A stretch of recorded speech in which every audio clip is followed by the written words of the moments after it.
Tous, je suis ravie de vous accueillir pour cette troisième table ronde de la 13e édition des entretiens européens d'Anguin. Alors cet après-midi, nous allons parler de l'Union européenne dans la gouvernance climatique dans la perspective de la COP26. Les COP, ces rendez-vous annuels durant lesquels les États se rencontrent pour décider des marches à suivre en matière d'action climatique. Alors, on s'en souvient tous, en 2015, on avait adopté l'accord de Paris avec l'objectif de limiter à plus 2 degrés, voire 1,5 degré l'augmentation de la température moyenne, mais force est de constater que depuis 2015, les émissions de gaz à effet de serre continuent d'augmenter.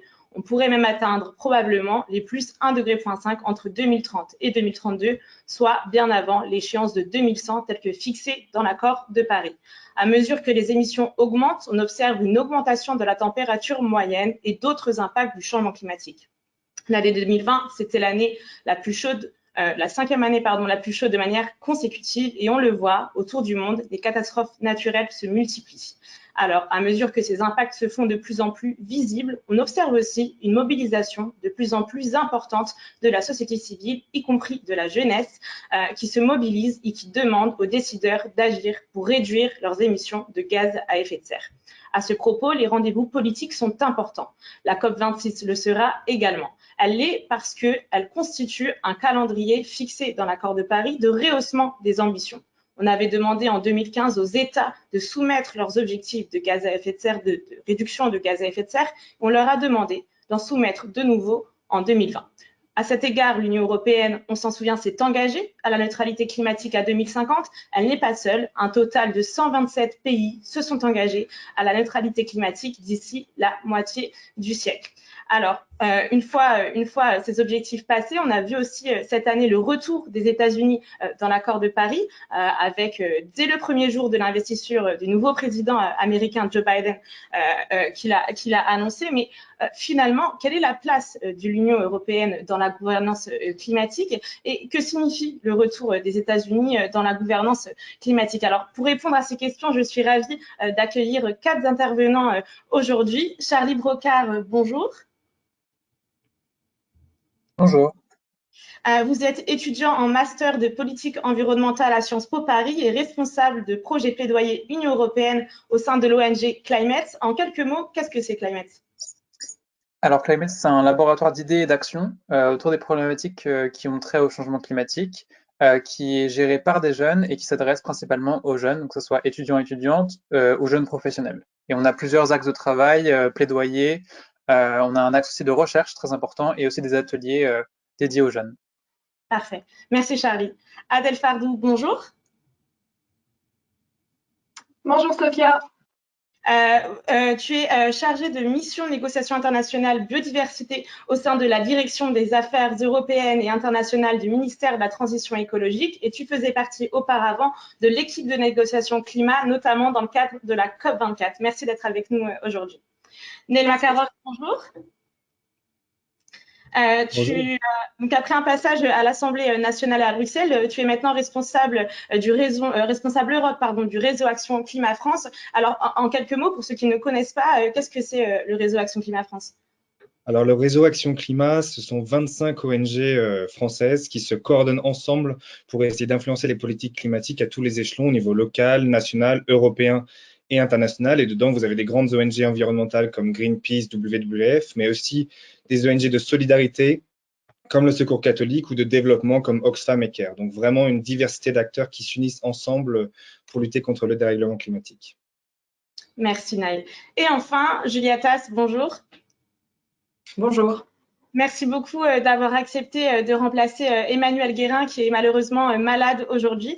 Alors Julia Tass, tu es bien sûr chercheuse à l'IRIS, responsable du programme Climat, Énergie et Sécurité et co-directrice de l'Observatoire géopolitique du changement climatique en termes de défense et de sécurité. Merci à tous d'avoir accepté d'être avec nous. Alors pour tous les participants, je vous indique que vous pouvez retrouver les biographies de tous nos intervenants à droite de votre écran ainsi que le bulletin d'adhésion de l'IRIS et également la nouvelle plaquette d'IRISUP que je vous invite à consulter. Alors, avant de passer au débat, j'aimerais partager une expérience avec vous et qui résonne avec l'ambition des entretiens européens d'Anguin de rapprocher les jeunes des problématiques européennes. C'est celle de l'expérience de lycéens en spécialité géopolitique des lycées Gérard de Nerval à Noisiel et Louis Armand à Aubonne qui ont accepté de se mettre dans la peau des acteurs des négociations climatiques internationales à travers un jeu de négociation animé par l'ONG Climate, dont justement Charlie Brocard ici présent fait partie. Alors, pendant cette simulation, on a demandé aux élèves d'essayer de parvenir à un accord qui permettrait de limiter l'augmentation de la température moyenne à plus 1,5 degré, comme les États y sont parvenus en 2015. Alors, avant de vous partager leur retour d'expérience avec une courte vidéo, j'aimerais remercier chaleureusement l'ONG Climate pour l'organisation de ces simulations, mais également les lycéens qui ont accepté de jouer le jeu, le corps professoral qui a accepté d'organiser ces événements au sein de leurs établissements, et bien sûr un grand merci à Delphine et Nathalie de l'IRIS d'avoir permis l'organisation de ces simulations. Alors, sans plus tarder, je vous invite à regarder le retour d'expérience des lycéens et on se retrouve juste après pour le débat qui se promet d'être riche. À tout à l'heure.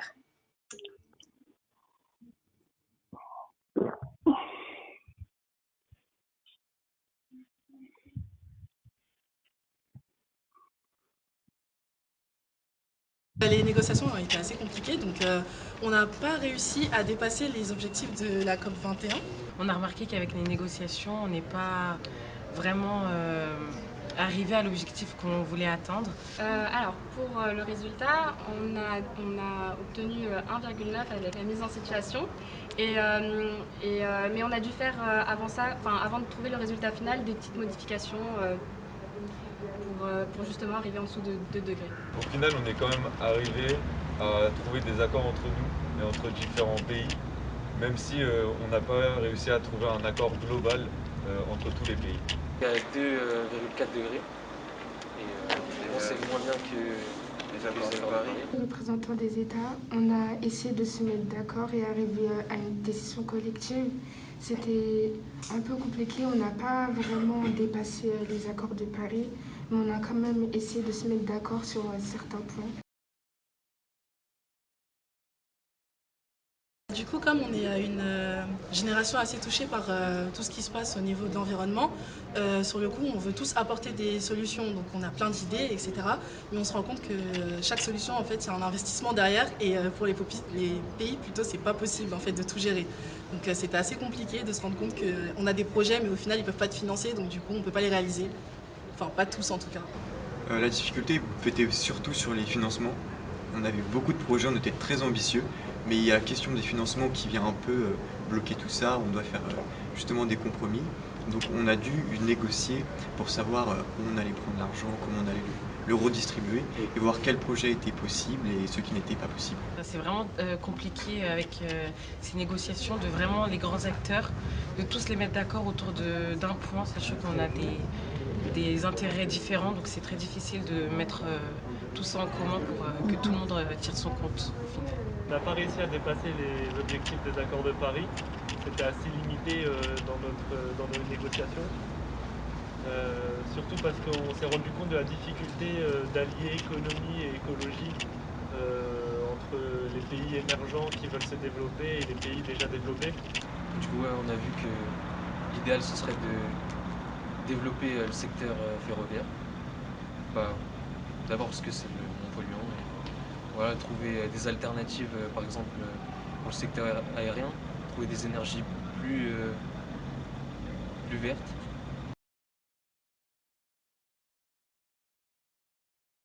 J'ai l'habitude de dire au niveau du climat, il n'y a pas grand-chose qui change, il n'y a pas d'initiatives qui sont prises, mais en fait, il y a tellement de contraintes derrière les initiatives qu'on comprend pourquoi ça ne bouge pas forcément comme on voudrait que ça bouge en fait. Et on s'est mis à différentes échelles, on a remarqué qu'il n'y avait pas que les pays qui pouvaient faire bouger les choses, il y avait les villes et aussi les acteurs singuliers comme nous, on peut vraiment faire bouger les choses et ça nous a vraiment permis de comprendre que on pouvait à notre échelle changer les choses ou changer notre quotidien en moins un tout petit peu pour limiter l'émission des gaz à effet de serre. Pour mon cas, moi je pense pas que ça a changé mon avis face à la situation climatique, parce que je suis déjà assez engagée. Je pense juste que ça m'a confirmé dans le fait qu'on doit tous faire des compromis pour que la situation puisse s'arranger. Oui, mon point de vue en tout cas sur les négociations climatiques n'ont pas forcément changé. C'est vrai que dans l'actualité, on se rend compte de la difficulté de prendre des accords communs, du fait qu'il faut... Mais de défendre ces propositions, c'est autre chose. Les connaître, c'est quelque chose, mais les défendre et un peu les prendre à bras le corps et s'approprier le sujet pour justement un peu finalement se batailler pour cette cause. Là, il y a quelque chose de beaucoup plus de personnel, et là, ça relève de la conviction, donc oui, on est beaucoup plus investi grâce à ce genre de mise en situation lorsqu'on se bat justement pour défendre concrètement l'enjeu climatique. Alors, nous sommes de retour pour le début de notre table ronde. Nous attendons que nos intervenants se reconnectent doucement et allument leur webcam. Parfait, ça arrive tout doucement. Magnifique. Nous sommes tous là. C'est parfait. Alors, merci à tous d'avoir pris le temps donc, de regarder cette vidéo. J'aimerais d'ailleurs inviter tous les participants et le public à poser vos questions en direct à nos intervenants dans le petit icône pareil à droite de votre écran qui vous permet de le faire directement. On aura une session questions-réponses d'une trentaine de minutes à la fin du débat et je serai ravie de pouvoir poser vos questions aux intervenants. Alors, on vient d'avoir le retour d'expérience de ces lycéens qui ont tenté de parvenir à un accord qui permettrait de limiter l'augmentation de la température moyenne à plus 1,5 degré. Et ce qui en ressort, c'est notamment la complexité.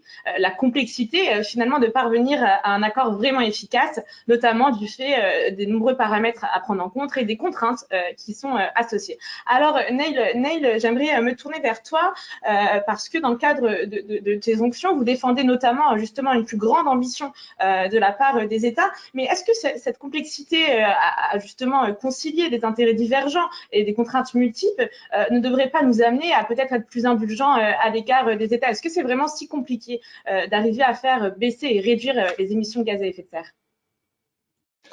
Merci beaucoup. Déjà, c'est une super expérience qu'ont vécu ces lycéens. Je pense qu'il faut le souligner.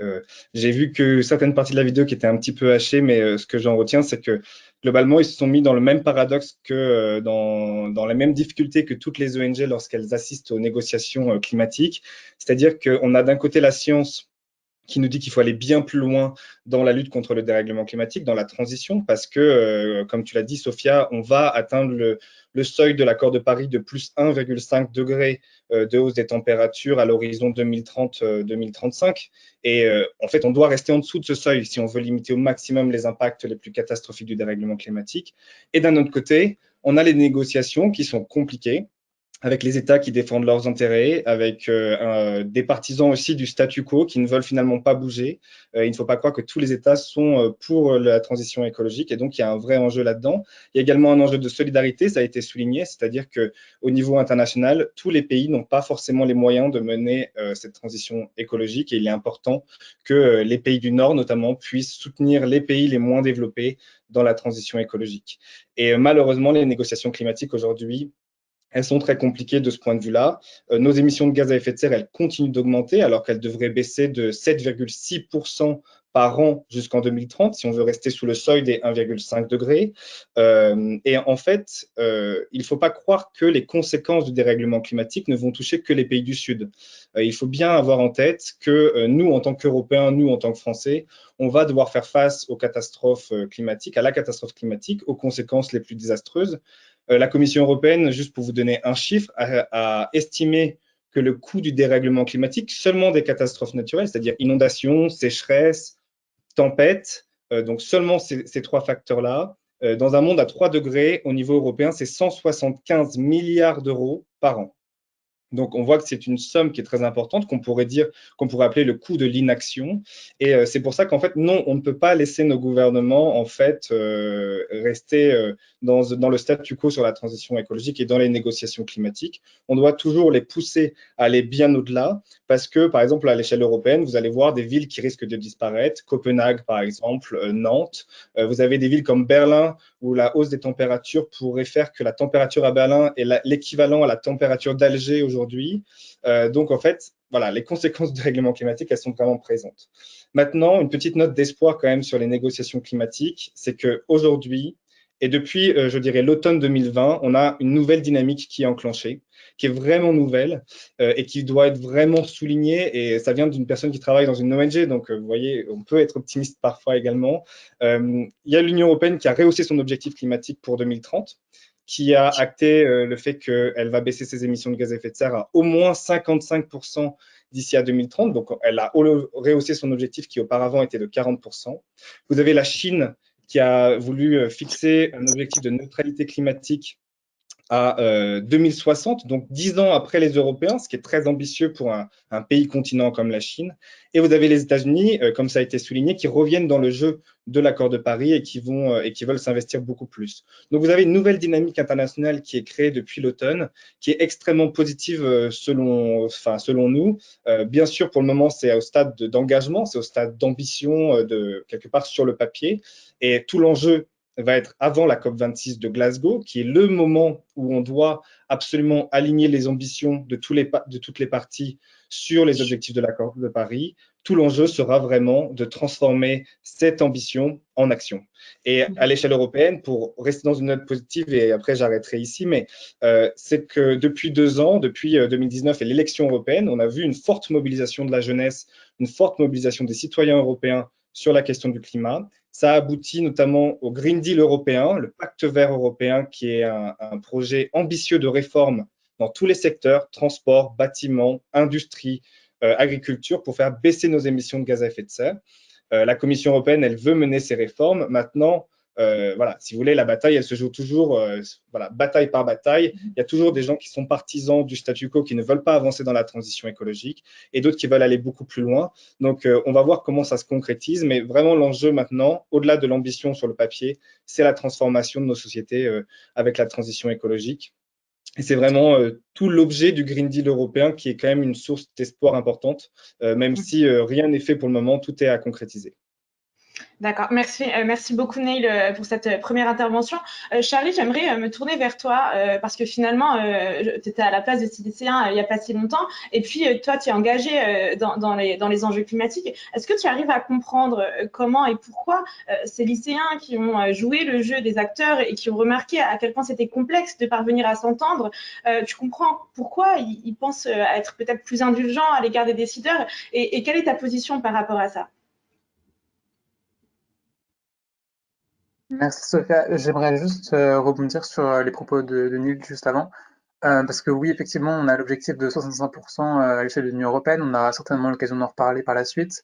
Mais, et c'était la position des jeunes notamment, on se battait pour que l'Union européenne reprenne l'objectif des 65%, qui est, lui, capital si on veut justement rester sur une trajectoire de 1,5 voire 2 degrés.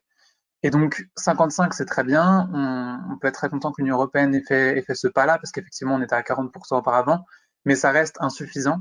Et même le Parlement européen a fait la démarche de voter 60%, ce qui est quand même légèrement plus ambitieux. Et donc, pour la question de l'engagement des jeunes, je pense qu'effectivement, c'est hyper important d'avoir ce genre d'atelier-là que Climate notamment propose. Mais je pense qu'il y a aussi d'autres organisations qui font ce genre d'atelier, qui font en sorte finalement de rapprocher les personnes qui prennent les décisions des citoyens et justement arriver à impliquer des jeunes dans des réflexions aussi poussées sur le changement climatique. Je pense que c'est hyper important pour 2 points. Le premier, c'est que finalement, ça permet à ces jeunes de comprendre, enfin aux jeunes en général, dont je fais partie, de comprendre qu'on peut agir, on peut avoir des propositions. Et c'est ça aussi qui est très important, c'est de ne pas se laisser abattre finalement par le climat qui est assez déprimant, soyons honnêtes.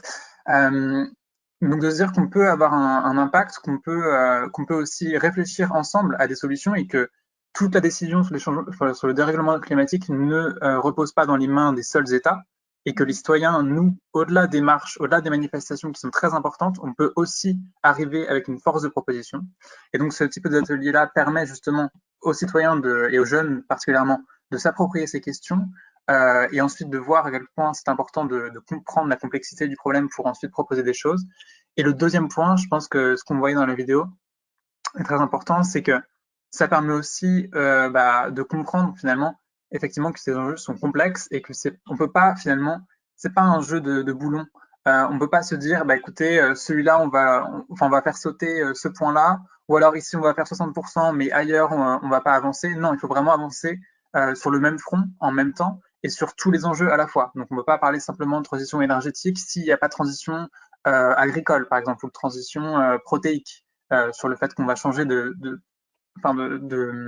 plats plus carnés vers des plats plus végétaux. Donc toutes les transitions doivent avancer au même rythme et je pense que cette complexité-là est aussi très importante à prendre en compte sur les enjeux de dérèglement climatique, mais aussi de biodiversité plus généralement.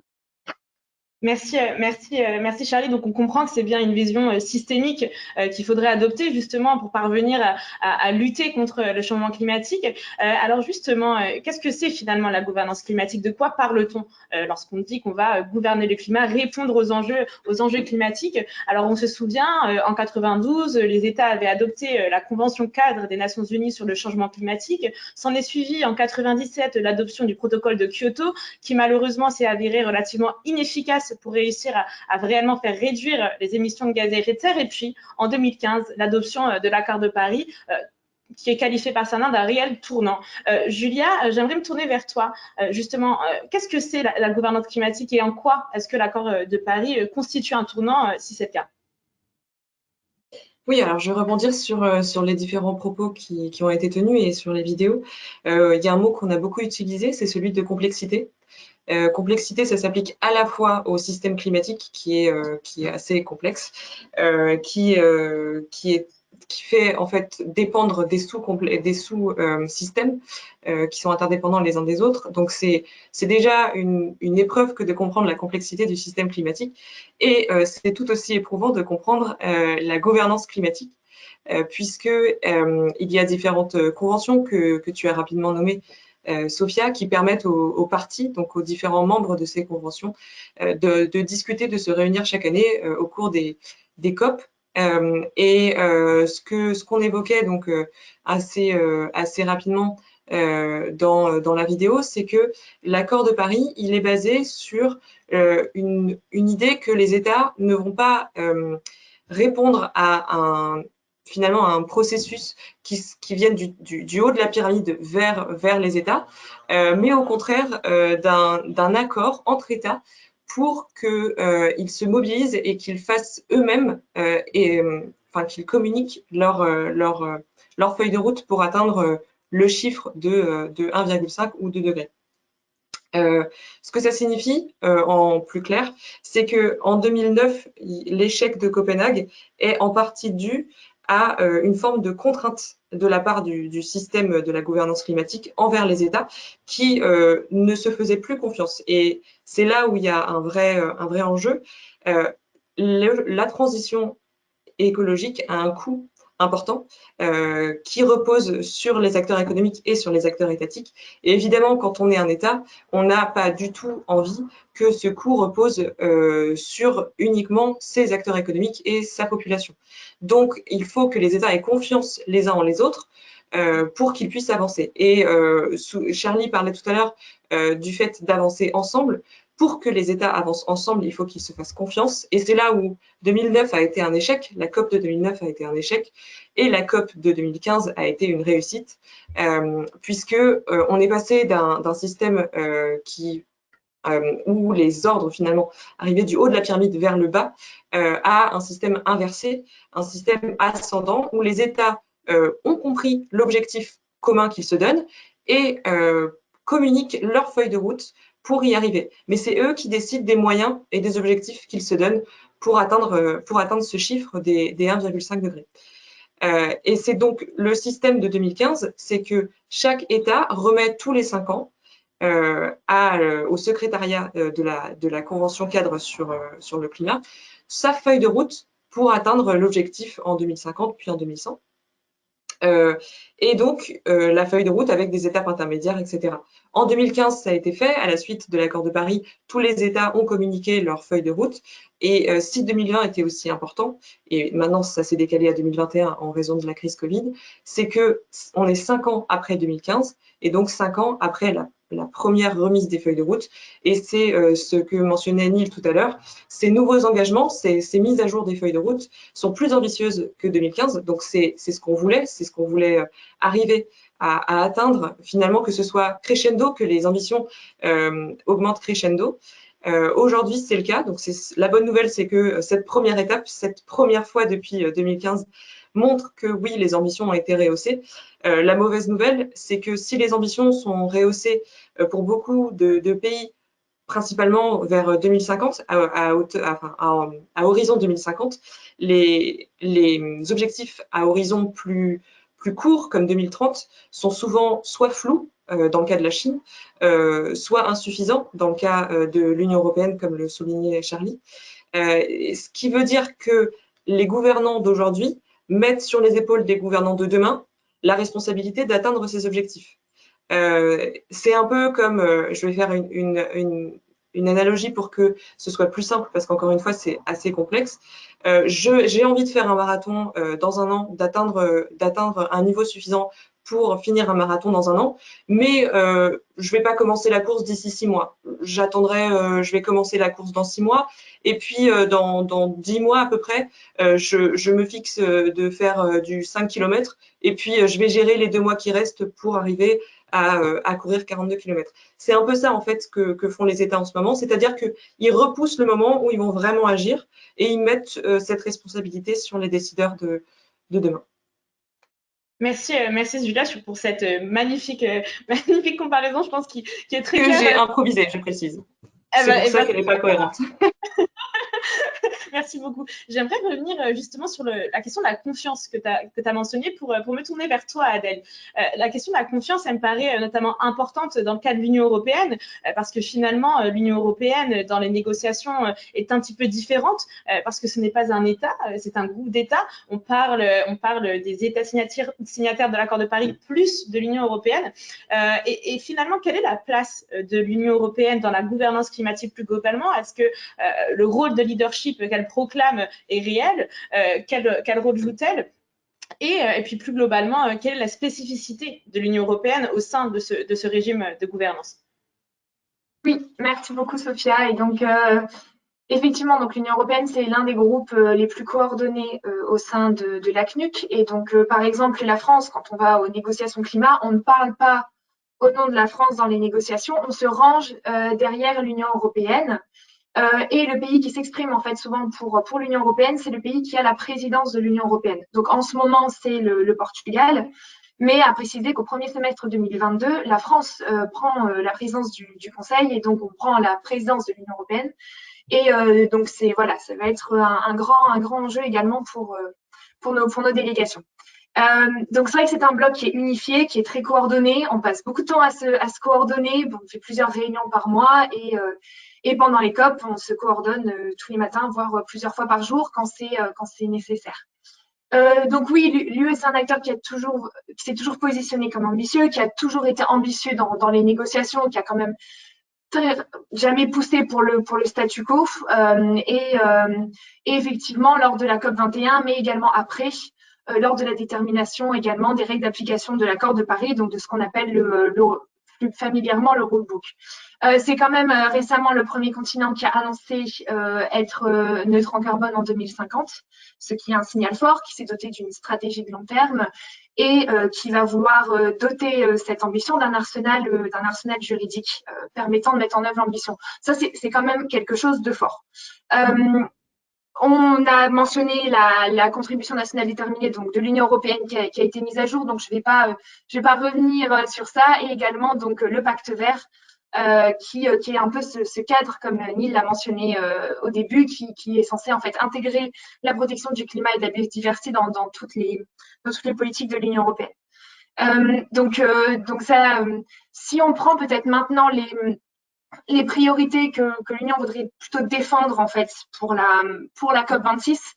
Donc l'idée c'est de continuer à adopter les postures qui sont adoptées depuis des années en termes de négociation par le groupe de l'Union européenne et d'utiliser en fait la force d'influence diplomatique, la force de frappe de l'Union européenne dans les négociations.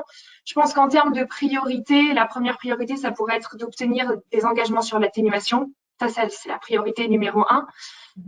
Tant en termes de rehaussement ou de mise à jour des contributions nationales déterminées que dans la publication de nouvelles stratégies de long terme. Et donc là, il y a tout un travail que l'Union européenne va mener de diplomatie réellement pour engager un dialogue rapproché vraiment avec des grands émetteurs comme l'Afrique du Sud, le Brésil, l'Argentine, l'Australie, le Canada.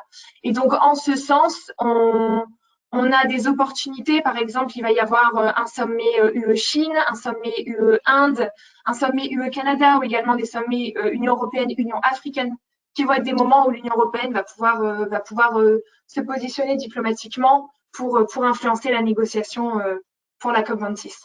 Il y a également toutes les questions d'obtenir des engagements en faveur de la neutralité carbone.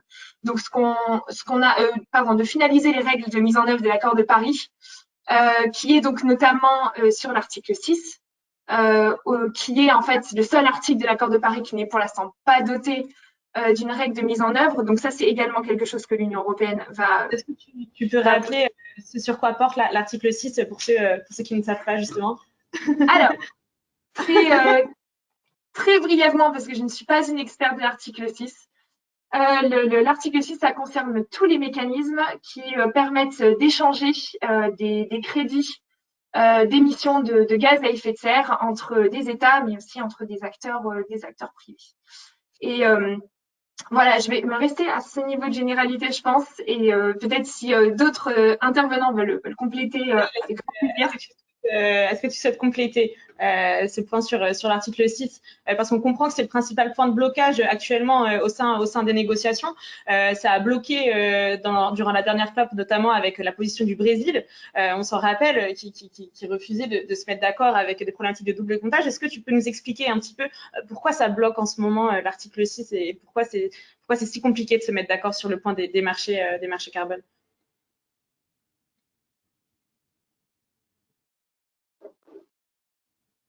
Tu nous entends? Pardon, Sophia, j'ai pas entendu à qui tu t'adressais, c'était la question. Je m'adressais à toi, oui, tout à fait, sur l'article 6. Non, pas de souci. Alors, comme Adèle, je crois que je vais botter en touche parce que je ne suis pas un spécialiste de l'article 6, mais en gros, c'est tous les mécanismes de compensation, c'est-à-dire comment on atteint nos objectifs et comment on peut acheter des crédits à l'international pour éviter de faire les efforts chez nous, mais acheter des crédits à l'international pour compenser. Et bien évidemment, les mécanismes de compensation, parfois, ils peuvent être nécessaires, mais on sait que si on veut mettre en œuvre l'accord de Paris, il faut que tout le monde baisse drastiquement ses émissions de gaz à effet de serre. Et donc, en fait, on doit éviter au maximum de compenser. Voilà. Okay. Mais c'est sûr que pour le détail de l'article 6, je botte un peu en touche comme… Bon, on va le laisser de côté, mais bon, ce qui est important à dire, en fait, c'est que ce sont finalement des outils qui vont permettre aux États de mettre en œuvre leur réduction de gaz à effet de serre et que donc, en attendant que cet article 6 soit réellement mis en œuvre, opérationnel, eh bien, il reste compliqué pour les États de réellement parvenir à faire baisser et à coopérer au niveau international sur la diminution des gaz à effet de serre. Adèle, est-ce que tu souhaitais compléter un dernier point avant qu'on passe peut-être aux questions sur la COP26 plus spécifiquement et les enjeux de cette COP-là? Je pense que peut-être juste quelque chose à signifier, c'est que donc l'Union européenne, elle a cette position d'ambition, elle a cette position qui est vraiment très, très unifiée et qui peut donc vraiment lui permettre de structurer des coalitions stratégiques sur les sujets qu'elle désire pousser. Mais il faut également que l'Union européenne donc se mette en cohérence en fait avec sa position climatique qu'elle porte à l'international. Et donc ça, c'est ce qui est en train d'être fait. Donc on en a parlé. Il y a le pacte vert. Il y a également la nouvelle NDC qui en fait est également poursuivie d'un paquet qu'on appelle Fit for 55, où en fait l'Union européenne va reprendre toute une série de propositions sectorielles pour adapter son cadre énergie-climat européen pour justement arriver à ce 55%. Donc ça, c'est un chantier qui est en train d'être mené. On a également le chantier de la loi climat, donc pour inscrire la neutralité carbone dans un arsenal juridique. Donc ça aussi, c'est un chantier qui est en cours. Donc il y a énormément de chantiers qui sont en cours dans l'Union européenne pour s'aligner aussi sur les positions qu'on porte à l'international et donc effectivement Charlie le modifiait, c'est-à-dire que toutes les transitions doivent avancer au même rythme. Et donc ça c'est quand même quelque chose qui est porté par le pacte vert, mais qui nécessite vraiment d'aller réformer énormément de secteurs. Donc voilà, c'est ce qui est en cours aussi en ce moment. D'accord. Donc on le comprend. Bon là, l'Union européenne elle s'est engagée à atteindre sa neutralité climatique. Elle s'est engagée également à réduire de moins 55% ses émissions de gaz à effet de serre à 2030. Donc ces engagements sont pris. Ils ont déjà été pris pour de nombreux pays. Comme j'évoquais, c'est 127 pays qui aujourd'hui sont engagés à la neutralité climatique. C'est encourageant, c'est une bonne chose. Mais alors du coup, la COP26, à quoi est-ce qu'elle va servir? Est-ce que c'est un moment politique particulier parce que les États semblent s'être déjà engagés? Quelles sont les attentes, notamment de la société civile? Là, j'aimerais me retourner encore vers toi, Naïb, pour que tu nous expliques un petit peu, voilà, qu'est-ce que vous attendez des États pendant ce moment de réunion qui, je le rappelle, aura lieu à Glasgow en novembre 2021. Oui, merci beaucoup. Je vais rebondir sur ce qui a été dit précédemment et la démonstration de Julia, notamment sur le fait qu'on ne peut pas se satisfaire d'objectifs de long terme à 2050 ou 2060 parce qu'on a 10 ans véritablement pour inverser la courbe des émissions de gaz à effet de serre mondiale si on veut rester sous le seuil des 1,5 degrés. Et Charlie avait tout à fait raison de dire que les moins 55% européens pour 2030, ça n'est pas suffisant. Mais la bonne nouvelle, c'est que c'est un plancher, c'est-à-dire que dans la mise en œuvre, on doit absolument aller au-delà. Et justement, ce rendez-vous de Glasgow, c'est le rendez-vous pour que on ait à la fois une ambition relevée à l'échelle mondiale, c'est-à-dire que toutes les parties du monde relèvent leur ambition climatique, mais à la fois qu'on ait également des actions très concrètes pour mettre en œuvre cette ambition.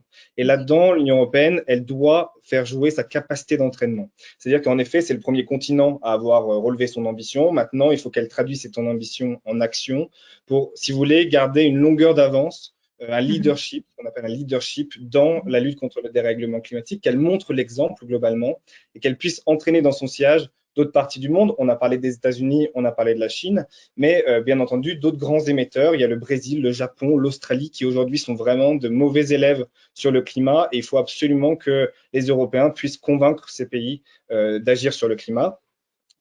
Jusqu'à présent, l'Union européenne, si vous voulez, elle avait une politique qui était plutôt volontariste. Sur la question du climat, et c'est quelque chose qui est demandé par l'opinion publique. Il y a un récent sondage de la Banque européenne d'investissement qui montre que 70% des Européens, sans division Est-Ouest d'ailleurs, c'est assez intéressant parce que les Européens d'Europe centrale et orientale sont tout aussi en faveur de l'action climatique que les Européens dits de l'Ouest, mais en gros, 70% des Européens veulent des mesures beaucoup plus strictes à l'échelle européenne. Et donc, quelque part, l'enjeu avant la COP26 pour l'Europe, c'est d'être en capacité de montrer qu'on peut traduire ces au moins 55% en action et de baisser les émissions de gaz à effet de serre secteur par secteur. Et quelque part, il y a un enjeu donc, de leadership, mais il y a aussi un enjeu de souveraineté. Parce que jusqu'à présent, l'Europe, c'était une puissance normative, c'est-à-dire elle pouvait fixer la norme et le standard parce qu'elle était en avance, et donc tout le reste du monde suivait la norme et le standard européen. Aujourd'hui, c'est beaucoup moins le cas.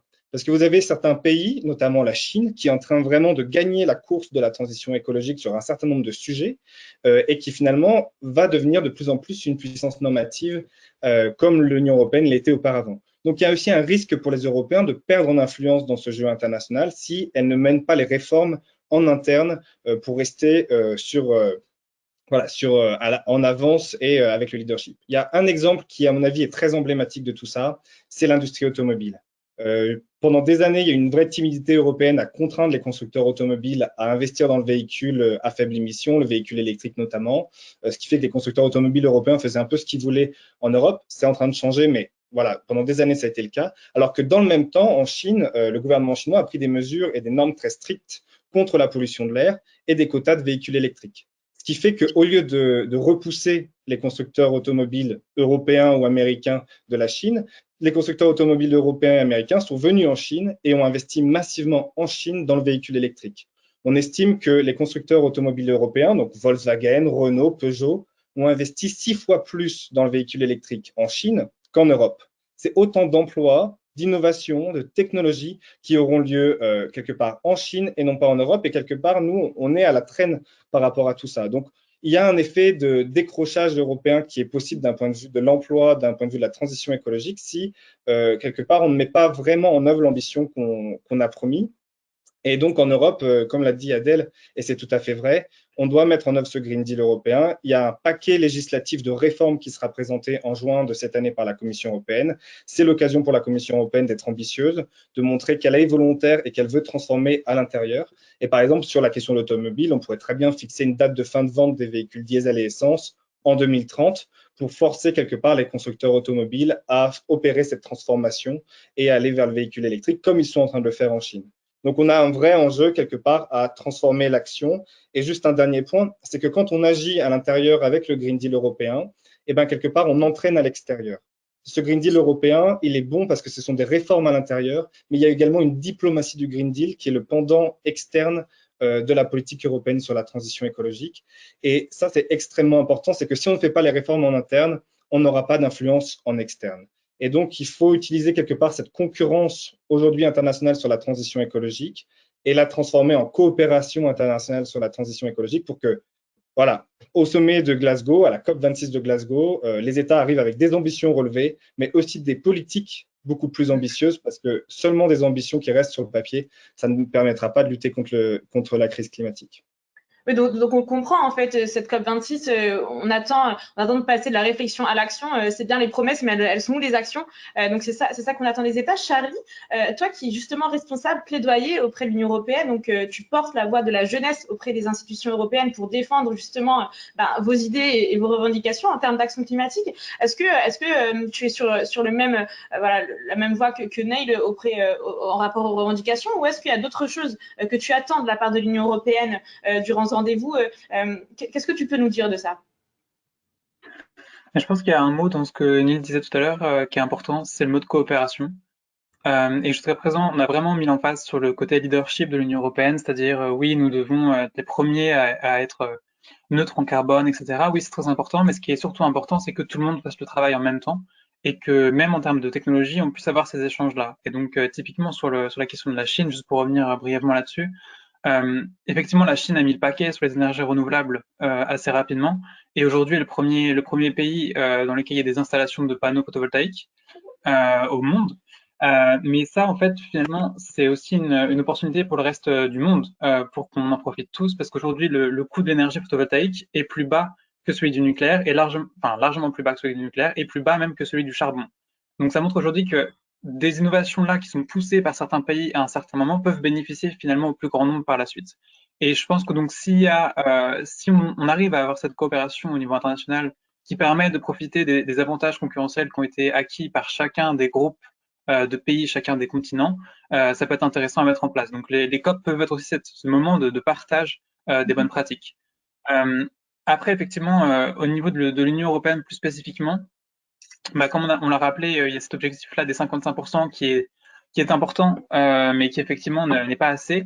Et sur le pacte vert, donc le European Green Deal, je pense qu'il y a aussi quelque chose à signifier, qui est que pour l'instant, c'est simplement une proposition de la Commission européenne. Donc c'est une proposition parce que donc le processus, on va dire législatif européen est un peu compliqué, mais disons que en mai dernier, la Commission a fait la proposition d'un package de recommandations en fait qu'elle soumet ensuite au Parlement européen et au Conseil de l'Union européenne, dont les ministres de chaque pays et de chaque État membre font partie. Donc ça veut dire qu'il y aura cette deuxième phase qui va avoir lieu, qui va commencer et qui va avoir lieu surtout l'année prochaine, où les États membres vont avoir leur mot à dire et où le Parlement européen va aussi avoir son mot à dire sur les mesures contenues dans le pacte vert. Et là, ça va être un moment très important aussi pour voir si finalement ce que la Commission a proposé va être raboté ou au contraire va pouvoir permettre une nouvelle ambition d'émerger. Donc je pense que la COP26, précisément, au niveau de l'Union européenne, finalement, ça va être simplement un moment pour réaffirmer les principes du pacte vert européen et un grand moment de la diplomatie européenne aussi à ce niveau-là pour permettre de porter la voix de l'Union européenne sur les sujets. Parce que, par exemple, au sein du pacte vert, il y a des choses très importantes, notamment sur la réduction des pesticides, sur la réduction des fertilisants en agriculture, mais aussi des mesures sur la biodiversité, qui sont pas du tout prises sur d'autres continents. Donc, je pense qu'il y a vraiment un enjeu là pour l'Union européenne, c'est de porter ce type de mesures ambitieuses, puisque finalement, c'est la présidence de l'Union européenne qui va porter ces mesures lors de la COP. En revanche, je mets un petit bémol, on va dire, c'est que jusqu'à présent, les contributions qui sont réalisées au niveau national, donc qui font part de l'accord de Paris, elles nous mènent aujourd'hui à un monde à 3 degrés. Donc, c'est-à-dire que oui, on a eu ce processus bottom-up, donc du bas vers le haut, où chaque État peut proposer ses propres mesures pour arriver à 1,5 ou 2 degrés. Mais on voit bien qu'aujourd'hui, 5 ans après, 6 ans après même, l'accord de Paris, le compte n'y est pas, parce qu'on a aujourd'hui, quand on fait le calcul de l'impact cumulé de toutes les mesures annoncées par les États et groupements d'États comme l'Union européenne, on est à 3 degrés.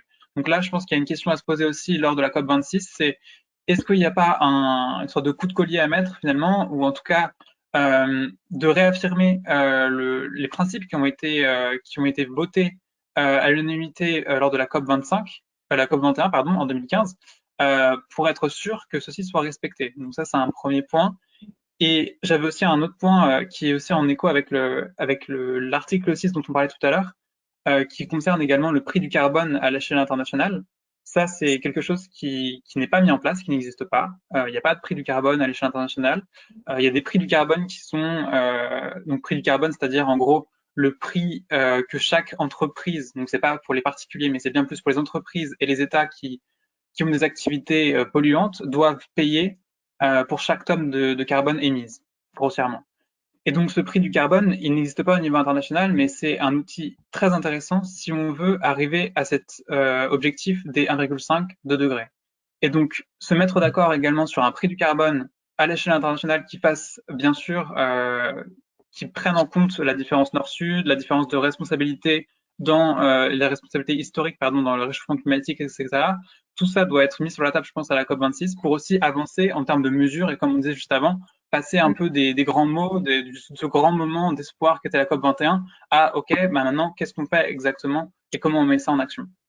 Ok, donc on comprend bien, hein, cette COP26, c'est vraiment le moment de l'action en fait que l'on attend depuis la COP21 en 2015. Et c'est le moment aussi, comme tu l'évoquais, Charlie, et comme vous l'évoquiez tous d'ailleurs, de la coopération toujours entre États, de ce partage d'informations, de savoir-faire pour avancer ensemble dans la lutte contre le dérèglement climatique. Et à cet égard, comme je l'évoquais en introduction, beaucoup de personnes, suite à l'annonce du retour des États-Unis dans l'accord de Paris, le jour même d'ailleurs de l'investiture de Joe Biden, s'attendent à ce que ce retour change la donne et permette justement une plus grande ambition, une plus grande avancée dans la lutte contre le changement climatique.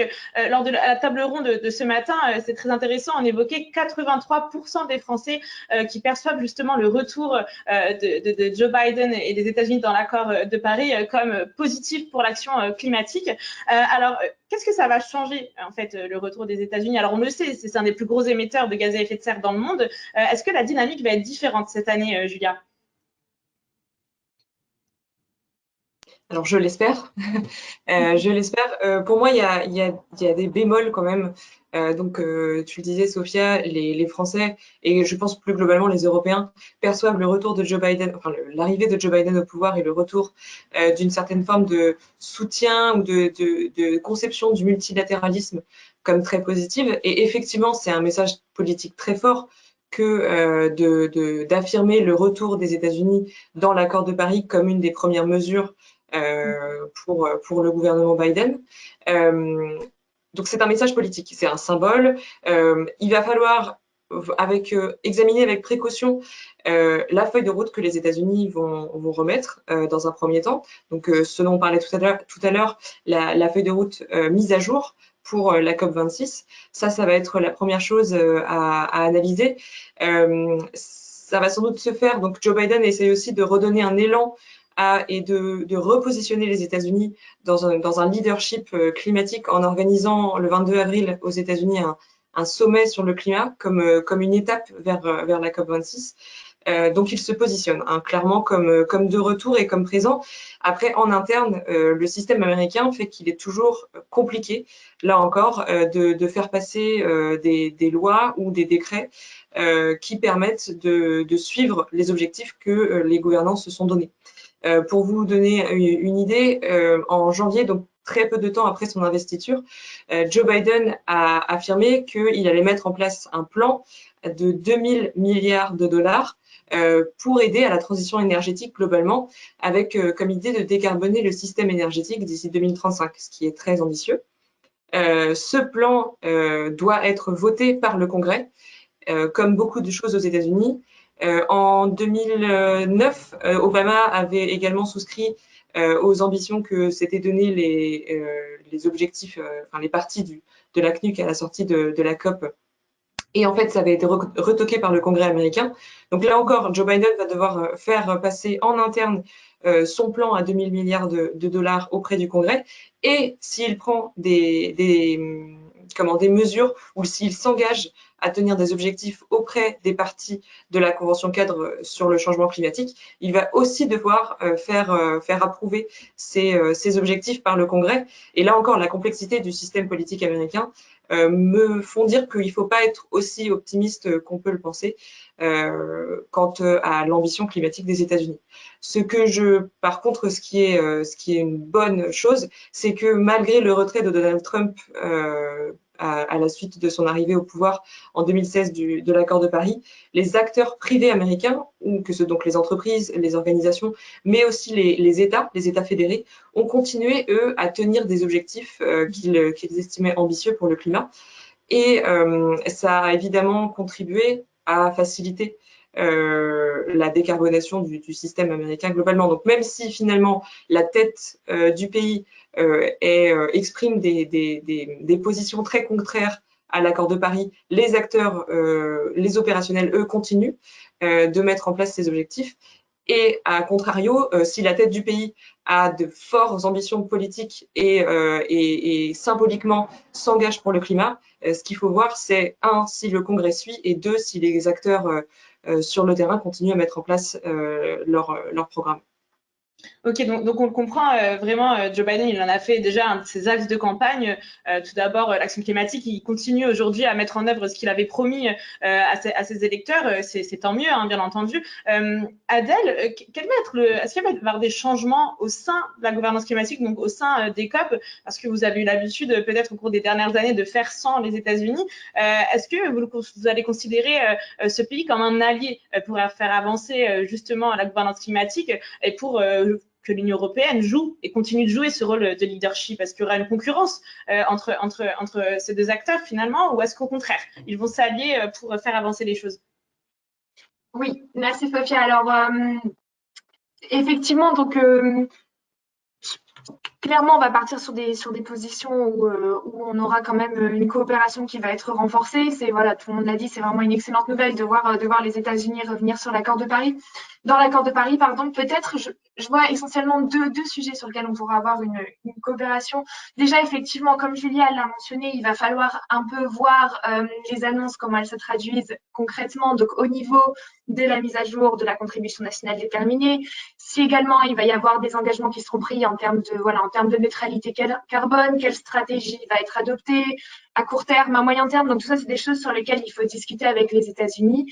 Le sommet qu'ils vont organiser le 22 avril, c'est quand même un point d'étape très encourageant qu'on va clairement optimiser pour un peu officiellement relancer cette collaboration.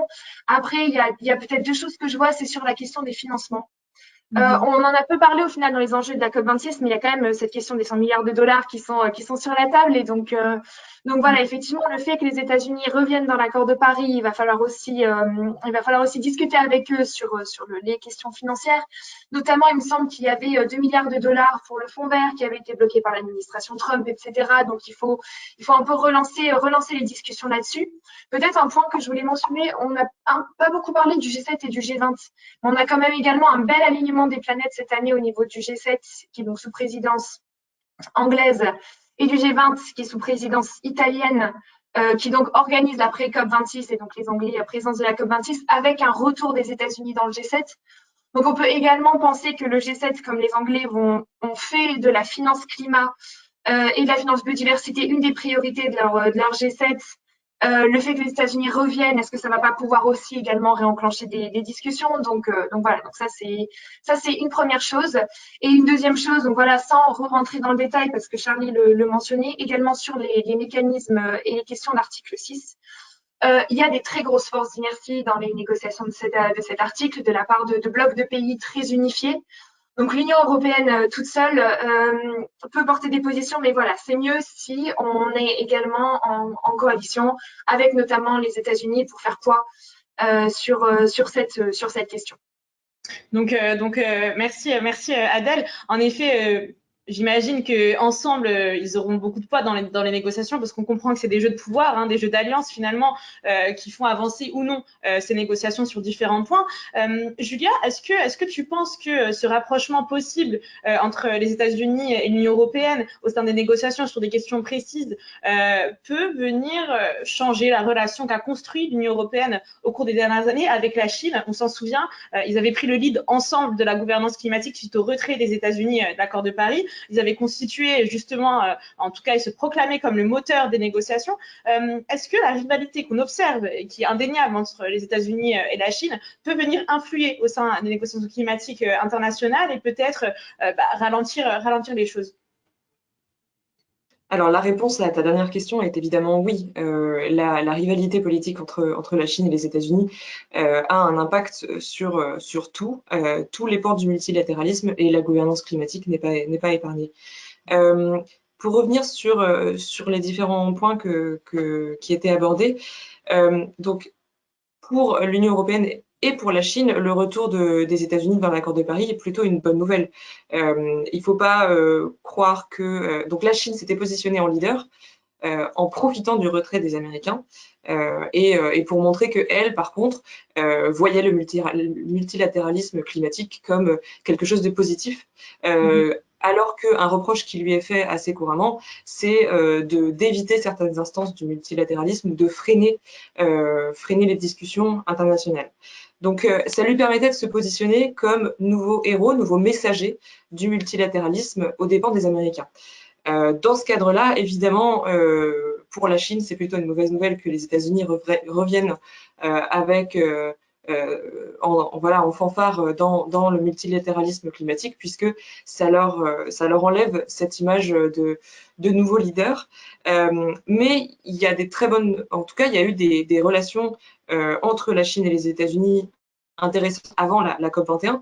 Ils s'étaient rencontrés, c'est souvent des sommets bilatéraux qui permettent aussi, comme le disait Adèle, de mettre en place des coopérations assez fortes, des dialogues assez forts en amont des grands sommets internationaux. Donc avant la COP21, Obama et Xi Jinping s'étaient rencontrés pour porter un message commun dans la COP21. Ce qu'on peut espérer, c'est que les rivalités commerciales, technologiques, etc., soient mises de côté pour ce rendez-vous important que constitue la COP26 et que ça ne vienne pas entacher les relations entre les États-Unis et la Chine.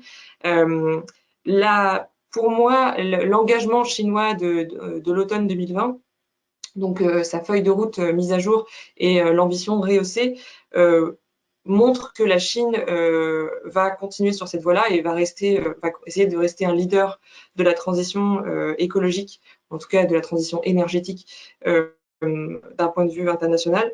Je voulais simplement aborder aussi un petit bémol à toutes nos discussions. Aujourd'hui, on n'a pas vraiment parlé des émissions importées jusqu'à présent dans nos discussions. Donc, la Chine a ses ambitions, elle a témoigné de ses ambitions, elle a communiqué une feuille de route importante. L'Union européenne et les États-Unis peuvent faire preuve d'ambition également, et c'est plus facile pour nous, entre guillemets, parce que une partie de ce qu'on consomme est produit en Chine. Et aujourd'hui, on comptabilise les émissions par lieu d'émission et pas par consommation des produits dont ces émissions sont issues. Donc c'est assez facile pour les Européens et les Américains, même si les Américains ont un bilan carbone assez catastrophique, de dire qu'on peut baisser nos émissions facilement, sachant qu'on laisse le poids d'une partie de nos produits sur la Chine. Et ça reste quand même au cœur des tensions entre Chinois et Occidentaux, puisque la Chine a l'impression de porter une partie du poids des Occidentaux en termes de bilan carbone, bien que ce soit évidemment un grand avantage économique. Donc il y a toujours ce lien entre économie politique, politique externe et politique interne qui reste très fort dans la gouvernance climatique. Mais pour moi, les relations entre Union européenne et Chine ne vont pas être entachées par le retour des États-Unis. Ce qui est compliqué aujourd'hui pour l'Union européenne, dans la gouvernance climatique comme dans le reste des relations internationales, c'est de trouver un équilibre entre les États-Unis et la Chine, alors que les rivalités de ces deux grandes puissances sont de plus en plus importantes et en fait ont lieu dans de plus en plus de domaines. Donc c'est un peu de trouver cette puissance d'équilibre, cette puissance de dialogue et de discussion qui est compliquée pour l'Union européenne et qui le restera dans le cadre de la gouvernance climatique également. Merci Julia. J'aimerais bien sûr toujours continuer à inviter les participants à poser leurs questions au cours du débat. J'en ai déjà reçu quelques-unes. On y reviendra dans une quinzaine de minutes, donc n'hésitez surtout pas si vous avez des questions. Alors, on vient de parler et de se concentrer sur les acteurs principaux des négociations, que sont les États. On a parlé de la Chine, de l'Union européenne, des États-Unis, quels vont être les nouvelles dynamiques au sein des négociations. Et là, j'aimerais me concentrer sur d'autres acteurs des négociations qu'on appelle les observateurs, dont font partie les ONG. Alors, Neil, je vais me tourner vers toi ici pour te demander de quelle manière, finalement, est-ce que la crise sanitaire qu'on a connue, qui nous a bloqués, qui vous a empêché certainement de faire vos stratégies de plaidoyer telles que vous en aviez l'habitude auparavant, peut-être aller rencontrer telle et telle personne dans tel et tel endroit, comment est-ce que cette crise a transformé, a changé votre manière d'influer sur les décideurs? Oui, merci beaucoup. Déjà, il n'y a pas eu de COP26 en 2020 comme elle était prévue, mais elle a été repoussée en 2021, ce qui était quand même quelque part dans le cadrage des négociations internationales, qui est toujours très cadré justement, était quand même un bing bang de décaler cette COP26, ce rendez-vous annuel climatique. Donc ça, pour les ONG, bien évidemment, c'était un moment clé en moins pour essayer de pousser nos États à agir beaucoup plus. À l'échelle européenne, en revanche, je dois dire que les discussions sur les questions climatiques ont vraiment connu un boom, dans le sens où, au moment de la crise de la Covid-19, au tout début, vous avez eu un certain nombre d'États, la Tchéquie, la Pologne, des grandes entreprises également, qui ont demandé de repousser finalement les ambitions du Green Deal européen. Et là, vous avez eu une mobilisation importante des ONG en Europe, partout en Europe, dans nos réseaux européens comme en France, pour essayer de mobiliser les gouvernements dits alliés, les gouvernements les plus enclins à l'action climatique, comme la France par exemple, mais beaucoup d'autres, à faire une levée de bouclier et à dire non, le programme du Green Deal européen reste une grande priorité pour sortir de la crise de la Covid-19. Et ça, c'était assez important. Je pense que, en fait, la stratégie des acteurs, des ONG, était vraiment défensive pendant cette période-là, dans une première partie de l'année 2020, parce qu'on avait cette crise sanitaire qui était inédite et parce qu'il fallait maintenir le climat à l'agenda. Et en fait, ce qu'on s'aperçoit avec les études d'opinion, c'est que globalement, les Européens font du climat une des premières priorités, même aujourd'hui, malgré la crise sanitaire, malgré la crise économique. Et heureusement qu'on a eu cette levée de bouclier des États membres, parce que ça a quand même permis de faire un plan de relance européen, 750 milliards d'euros, dont 37 % est dédié à l'action climatique, à la transition écologique. Alors, ça fait au total, si on additionne avec le budget européen, pour vous donner un ordre d'idée, ça fait 550 milliards d'euros pour la transition écologique jusqu'en 2027. C'est pas suffisant, mais c'est une somme qui est malgré tout colossale, et c'était inédit à l'échelle européenne d'avoir autant d'argent qui va être investi dans les prochaines années dans la transition écologique. Donc nous, notre rôle d'ONG et d'acteurs de la société civile, c'est de faire en sorte que cet argent aille réellement vers la transition écologique. Et donc vous avez ces 550 milliards, et ça tombe bien parce qu'on sait que la transition écologique crée beaucoup plus d'emplois que les autres secteurs. Typiquement, si vous investissez 1 euro dans les énergies renouvelables, vous créez 2 fois plus d'emplois que le même euro investi dans les énergies fossiles. il y a des études qui montrent qu'on pourrait atteindre jusqu'à 2 millions d'emplois d'ici à 2024 grâce à une relance qui serait focalisée sur la transition écologique. Donc, il y a une vraie opportunité économique de la transition écologique dans cette période de crise. Et ça, les ONG, elles ont vraiment travaillé à essayer d'orienter les plans de relance. Maintenant, on a parlé de 37% pour le climat, mais si tout le reste, en fait, est investi dans des mauvais projets, dans des projets néfastes, des projets d'énergie fossile, des aéroports, des autoroutes, par exemple, alors ça sera complètement contre-productif et on risque de se retrouver dans les mêmes erreurs qu'en 2008, c'est-à-dire investir dans des projets néfastes qui vont conduire à une hausse des émissions jusqu'en 2030, ce qui nous ferait complètement rater les objectifs de l'accord de Paris. Donc on a un vrai enjeu maintenant, c'est de s'assurer qu'il n'y ait pas d'investissement néfaste à côté des investissements de transition écologique. Et là-dessus, la bataille n'est pas du tout gagnée, si vous voulez mon avis, parce que on a parlé vraiment des tensions pendant toute cette session, de ce débat entre les partisans de la transition écologique qui veulent vraiment accélérer et ceux du statu quo qui finalement veulent garder leur précaré.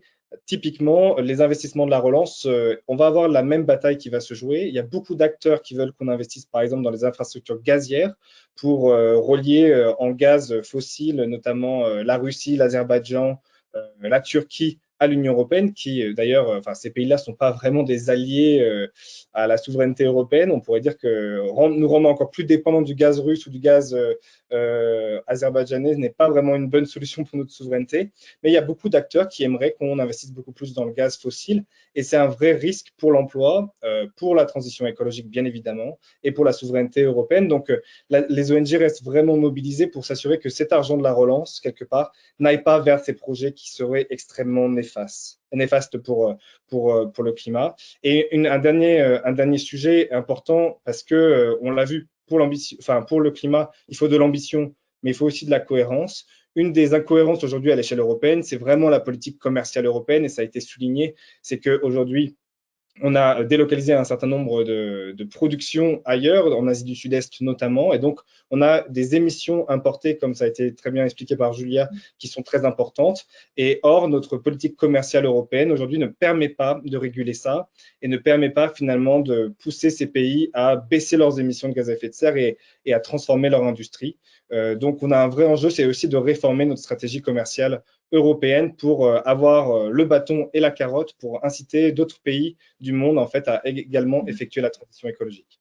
Mais vous voyez, on est toujours sur une ligne de crête entre le statu quo et la transition écologique. Et à un moment donné, voilà, il va falloir choisir le camp de l'ambition et de la transition écologique. Sinon, dans 10 ans, on aura raté les objectifs de l'accord de Paris. Non, tout à fait, merci beaucoup Neil. Donc on comprend en fait ces plans de relance qui accompagnent la crise du Covid. On espère qu'ils vont permettre justement de faire avancer cette transition. Bon, malheureusement, certains plans de relance ont été plutôt décevants. On ne parle pas forcément d'ici de l'Union européenne, mais d'autres pays de G20 avec des financements encore très importants pour les énergies fossiles. Si je me souviens bien, ce sont 204 milliards de dollars au total qui sont été réinvestis dans les énergies fossiles. Donc, on est encore loin de cette transition complète et totale. Charlie, j'aimerais pouvoir te demander également comment est-ce que cette crise, de manière pratique, a changé la manière dont la jeunesse revendique ces idées. On s'en souvient en 2018 et 2019 des fameuses marches pour le climat où des milliers de jeunes tout autour du monde, y compris dans l'Union européenne, marcher dans les rues pour demander plus d'action. L'année dernière, ça n'a pas pu être le cas, en tout cas pas autant que les autres années. Est-ce que vous avez changé des choses? Comment vous y êtes pris pour vous adapter? Comment la crise de la Covid-19 vous a impacté? Je pense qu'il y a déjà deux types d'actions qui ont été menées par la jeunesse, et ce depuis plusieurs années. C'est d'un côté, du coup, ces grosses mobilisations qui ont été très médiatiques, surtout effectivement en 2018-2019, et de l'autre côté, un plaidoyer plus traditionnel. Et c'est vrai que pour la question, le premier mode d'action qui était la mobilisation et la présence médiatique, il y a effectivement eu un gros problème en 2020, même s'il y a effectivement eu quelques événements, notamment pour les 5 ans de la COP21, là en décembre dernier. Je pense que ça dépend vraiment en fait de chaque organisation et la manière dont elle a construit son action de plaidoyer. Pour Climate précisément, il n'y a pas eu, l'impact a été important au sens où on n'a pas été en capacité d'envoyer par exemple des délégués au COP comme on le fait chaque année. C'est-à-dire qu'il n'y a pas eu de présence jeune représenter ces enjeux climat, mais pas seulement à la COP, parce que la COP finalement n'a pas eu lieu, donc l'enjeu n'est pas là, mais simplement aussi dans l'enjeu médiatique, c'est-à-dire avoir aussi une présence jeune dans les débats climatiques, c'est important qu'elle soit constamment présente pour qu'on se rappelle que tout le monde, finalement, est en capacité d'interagir sur ce sujet et que c'est pas simplement les experts ou les chefs d'État qui peuvent décider du futur de l'ensemble des autres citoyens et citoyennes de la planète, mais que les jeunes sont aussi là pour donner leurs idées et leur voix. Après, pour les activités européennes de climate, qui sont beaucoup plus finalement classiques en termes de plaidoyer, ça n'a pas changé énormément. Et comme Zénil, il y a vraiment une grosse année 2020, en tout cas, c'est mon sentiment, en termes de climatique et de biodiversité, avec, comme on le disait aussi, le pacte vert européen qui est sorti en mai 2020. Et donc, il y a eu vraiment eu de nombreuses opportunités pour agir et pour pousser une vision plus ambitieuse au niveau de l'Union européenne. Après, je pense que, donc on a parlé notamment des 65%, ça c'était important. Après, Neil a effectivement noté le point de la politique commerciale, qui est toujours un peu une boîte noire, on va dire. Mais il y a aussi eu une opportunité qui a été complètement manquée l'année dernière, et je pense qu'effectivement la crise y a aussi joué pour beaucoup. La crise sanitaire, c'est l'opportunité de la PAC, donc la politique agricole commune, qui est le plus gros budget de l'Union européenne, et finalement donc en fait cette PAC, elle est votée et elle a été votée en octobre dernier, par le Parlement européen, et elle va mobiliser des budgets pour la période 2021 jusqu'à 2028, parce que ça dure 7 ans. Et cette PAC n'est pas du tout adaptée à rien du tout finalement, ni aux objectifs climatiques contenus dans l'accord de Paris, ni aux objectifs climatiques et en termes de biodiversité qui sont contenus dans le pacte vert qui est sorti finalement 5 mois auparavant. Et même la Commission le reconnaît, c'est-à-dire qu'il y a des notes internes de la Commission qui ont fuité plus ou moins, qui disaient que la Commission elle-même était inquiète du vote à venir sur la PAC, au sens où la proposition qui a été votée par le Parlement en octobre dernier est une proposition qui a été travaillée depuis 3 ans. Et donc, elle est totalement, elle n'est pas du tout à jour. Et donc, ça, c'est un gros problème aussi. Je pense que c'est important d'en parler, que la PAC, c'est ce gros budget qui va influencer donc la manière dont on se nourrit, la manière dont on produit sur nos territoires aux 4 coins de l'Europe, a été votée. Maintenant, c'est plus ou moins terminé, c'est-à-dire qu'il y a une période encore de discussion, mais qui est très difficile, en tout cas notamment pour les réseaux jeunes, c'est très difficile d'y avoir une voix. Et pour le plan plus général, je pense que en prenant la question des plans de relance, il y a vraiment eu une occasion manquée, encore une fois, au sens où ces plans de relance sont très importants. Donc on a évoqué ce gros budget de 750 milliards. Il y a aussi eu des budgets additionnels qui ont été attribués à certaines mesures qui avaient été annoncées précédemment. Donc c'est très bien, c'est de l'argent, bravo. On peut financer énormément d'actions grâce à ça. En revanche, et c'est un peu le bémol que je mets, c'est que finalement on est toujours dans la même perspective croissantiste, parce qu'on est une relance, oui, mais une relance économique. Et donc du coup le but c'est quoi? C'est finalement de remettre un peu d'argent dans la machine pour qu'elle continue à tourner. Et effectivement, on a en Europe des investissements de ce plan de relance qui sont beaucoup moins carbonés, en tout cas c'est l'intention, avec notamment cette partie du budget qui va être allouée à des projets climatiques. On verra comment l'argent sera attribué. Effectivement, c'est un point de vigilance pour tous les réseaux impliqués. Mais et c'est la position qu'on avait notamment au niveau européen, c'est pourquoi ne pas changer de modèle, profiter de cette crise sanitaire pour changer de modèle et justement porter la voie d'un chemin différent qui serait par exemple décroissant. Donc ce mot peut faire peur, mais en réalité simplement la décroissance du PIB qui serait visée, et donc mobiliser ces investissements-là, pas seulement pour relancer la machine à PIB et se dire oh, bah c'est très bien, on va pouvoir atteindre de nouveaux sommets en matière de croissance en Union européenne, mais plutôt utiliser cet argent pour faire la transition énergétique, faire la transition agricole, faire toutes les transitions qui sont nécessaires, mais dans un but de justice sociale et de préservation de l'environnement et non pas un but économique. Donc Merci, je pense que vraiment pour les années prochaines, ce sera la chose sur laquelle il faut se concentrer. Merci Charlie. Donc on comprend que c'est un changement de paradigme que tu exprimes ici. C'est intéressant à garder en tête et qui pourrait faire l'objet d'une table ronde dans son entièreté sans aucun doute. J'aimerais revenir à une autre priorité de la présidence britannique de la COP26, celle de la résilience et de l'adaptation. On l'a vu avec l'organisation du Climate Adaptation Summit qui a eu lieu il n'y a pas très longtemps. Et lorsqu'on parle d'adaptation et lorsqu'on parle de résilience, on parle forcément des impacts du changement climatique. Au fur et à mesure qu'on observe une augmentation de la température moyenne, les impacts se multiplient, comme je le disais avant, et on observe en parallèle une implication de plus en plus importante des acteurs de la défense, donc les ministères de la défense, dans la réponse aux impacts du changement climatique. On pense ici surtout à la réponse aux catastrophes naturelles, mais au-delà de ça, les forces armées sont elles-mêmes impactées au niveau de leurs infrastructures et de leurs missions par les impacts du changement climatique.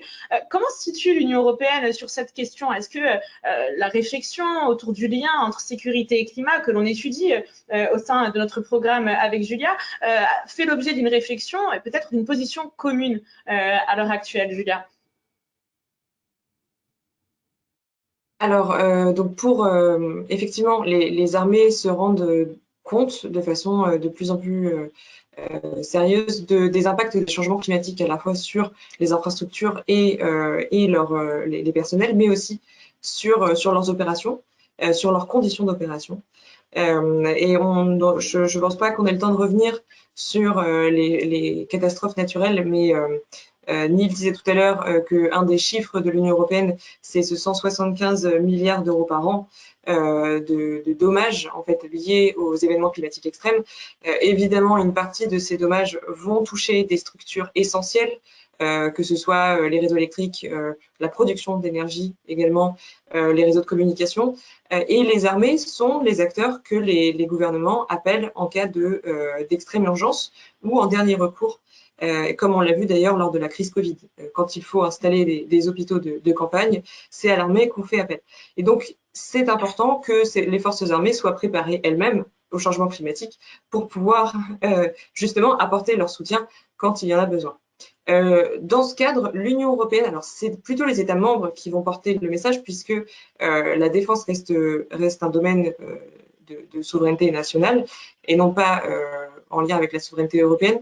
Mais les Américains ont été les premiers à investir le sujet de la sécurité climatique, en tout cas les armées américaines.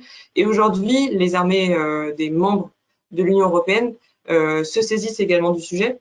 Donc la France, l'Allemagne, les Pays-Bas sont fortement impliqués dans ces sujets-là. Et l'Union européenne est en lien avec d'autres organisations militaires comme l'OTAN pour discuter des implications notamment énergétiques de leurs opérations. Les armées font partie des premiers émetteurs de gaz à effet de serre, notamment parce qu'ils ont simplement dans leurs opérations, ils utilisent des équipements qui sont très émetteurs.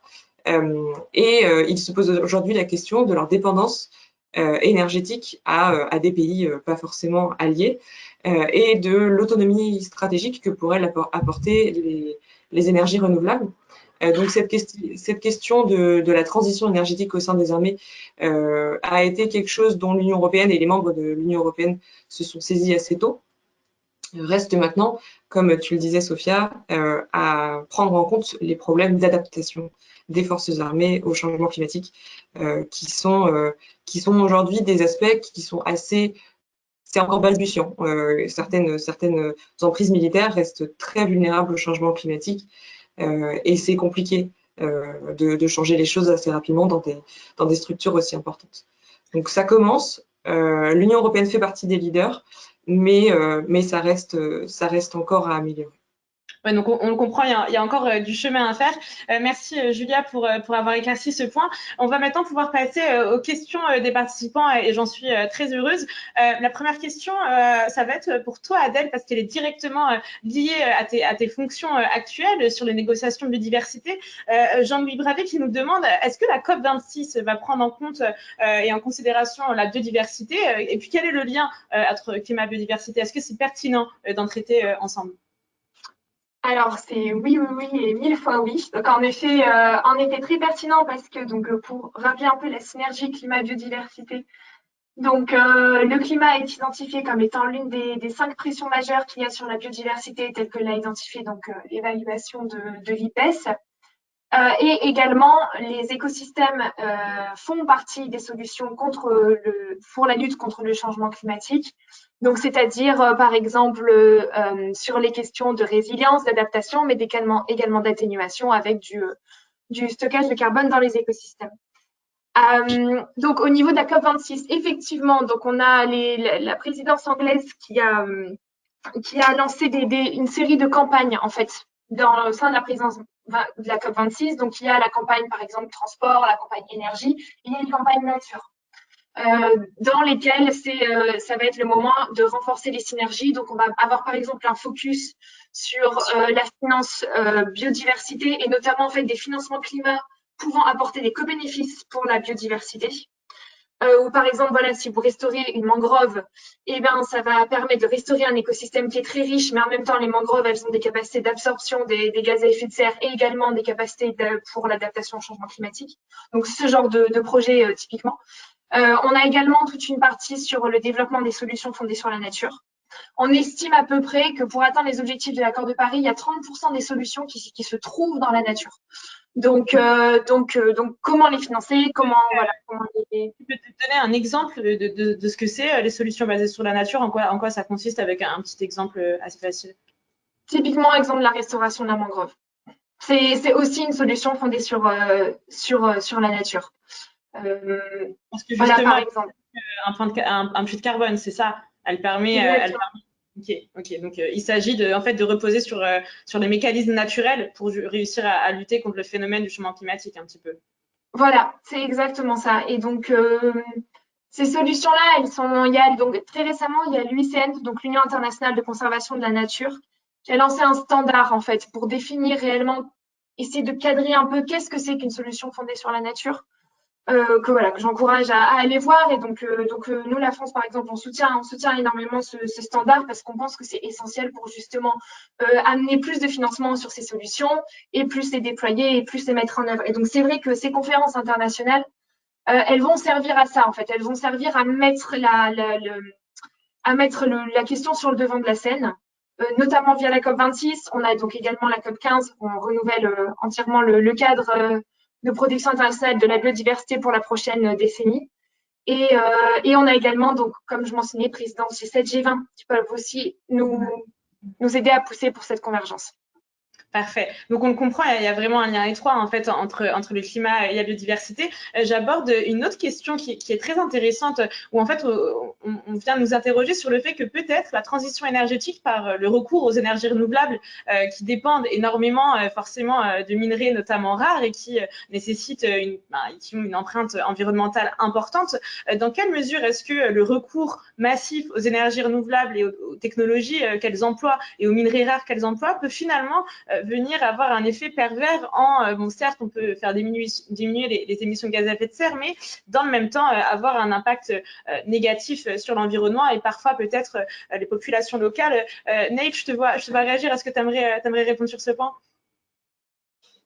Oui, tout à fait. Enfin, il faut savoir quand même que les technologies de la transition énergétique, donc énergie renouvelable, aussi les technologies pour rénover les bâtiments, ou même les véhicules électriques, contrairement à ce qu'on peut penser, ce sont quand même des technologies qui ont un cycle, une empreinte carbone qui est beaucoup plus faible que des technologies, disons, plus traditionnelles d'énergie fossile. Enfin, voilà. Donc, il faut quand même relativiser ça dans le sens où même si, en effet, il y a des terres rares dans les énergies renouvelables, dans les batteries, etc., ça reste moins impactant pour l'environnement qu'un pipeline de gaz, par exemple, pour être très clair. Il est vrai que ça peut avoir un impact. Ici, l'innovation sera essentielle et investir dans l'innovation est essentiel justement pour minimiser au maximum l'empreinte environnementale des technologies de la transition énergétique. Par exemple, l'Alliance européenne pour les batteries, elle vise vraiment à concurrencer la Chine sur le développement des batteries pour nos véhicules électriques. Pourquoi? Parce que les batteries chinoises, elles sont composées fortement de terres rares et de métaux rares, et donc ont une empreinte environnementale très très forte. Et l'ambition de l'Europe, en tout cas, c'est de vraiment limiter l'empreinte environnementale grâce à cette alliance pour la batterie. Donc, ils veulent essayer de trouver de nouveaux procédés pour créer des batteries. Mais il est vrai que dans tous les cas, il y aura un enjeu important à garder en tête, c'est la question de la sobriété. C'est-à-dire qu'on ne pourra pas faire l'équivalent de ce qu'on fait aujourd'hui avec des technologies de transition énergétique.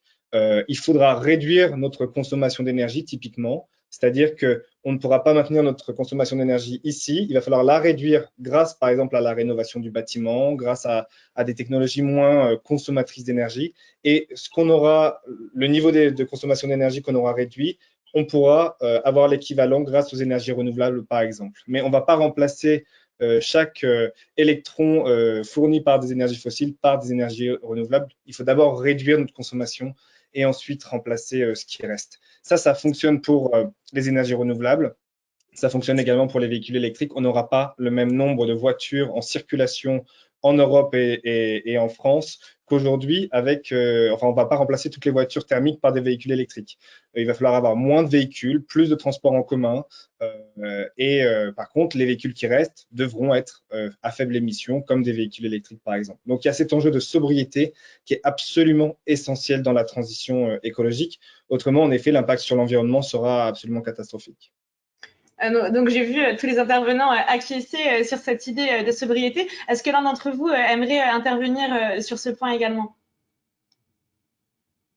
Peut-être, Sophia, juste ajouter quelque chose que je trouve qui a été un peu souligné, qui fait aussi le lien avec la question sur la convergence de diversité-climat, c'est que on parle beaucoup de synergie entre climat et biodiversité, mais aussi cette question, je trouve qu'elle montre qu'il n'y a pas que des synergies et en fait, toutes les politiques de décarbonation ne sont pas bonnes pour la protection des ressources et ne sont pas bonnes pour la biodiversité. Et c'est vrai qu'on entend beaucoup ce narratif très positif, mais il y a aussi un pendant négatif. Et il y a des recherches qui ont notamment été menées, qui croisent en fait l'évaluation de l'IPBES, le rapport spécial 1.5 du GIEC, le rapport sur les terres du GIEC, qui montrent qu'en fait tous les scénarios de décarbonation ne sont pas bons pour la biodiversité.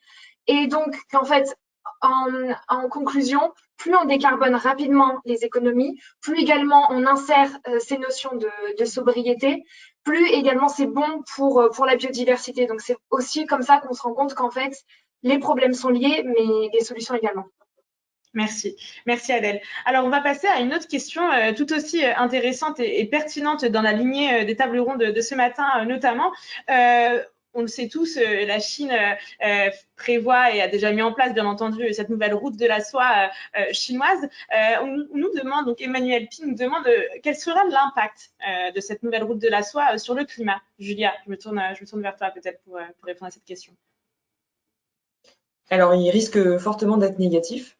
Sans vouloir lever le voile directement, mais oui, les routes de la soie, comme tout projet industriel à l'échelle planétaire, je dirais, ne peut pas apporter de nouvelles positives pour le climat. Ne serait-ce que la construction de ports, la construction des voies ferrées immenses que ces projets impliquent, émettent énormément de dioxyde de carbone. Et aujourd'hui, le secteur de la construction est un secteur qu'on n'a pas du tout réussi à décarboner. Tout ce qu'on réussit à faire, c'est de limiter la quantité de CO2 qui sort des cheminées de certaines industries, mais on n'arrive pas du tout à décorréler les constructions d'émissions de gaz à effet de serre. Donc, ne serait-ce que pour les infrastructures, c'est plutôt une mauvaise nouvelle pour le climat et pour la biodiversité, puisque ça va certainement impliquer l'artificialisation de sols, de terres. Ça va aider les produits chinois qui sont aujourd'hui parfois en pointe en termes de transition énergétique, comme les panneaux solaires qui avaient été évoqués un peu plus tôt, à inonder le marché mondial à moindre coût. Donc ça, c'est une bonne nouvelle pour le climat. Mais je pense que si on fait l'addition, ça reste négatif.